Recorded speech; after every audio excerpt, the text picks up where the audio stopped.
Hey there, here's a quick hint about solving this lookup function, the HLookup function, in this particular challenge here for the lookup functions. So you're trying to get it to look for a price based on the color and the number shipped, right?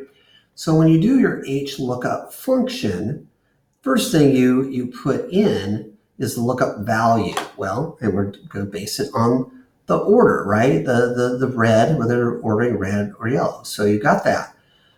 Then you're having it do the whole table array. So make sure your table includes the column headings, blue and red, and this whole table, and make sure it is an absolute table that it's not going to translate where it's looking for those values all the way down. And you should already know how to do that.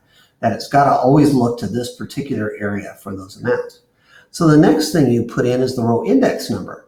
So the number shipped is your row index number, and that's going to correlate to this column here. But row index number, you don't have to include that in your array because these are considered an index number by the formula. It's always, HLookup's always going to look to the left for the row index number.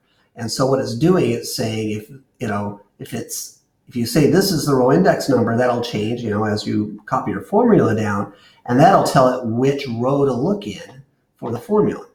So hopefully that helps you kind of solve this. And if you have any more trouble, let me know.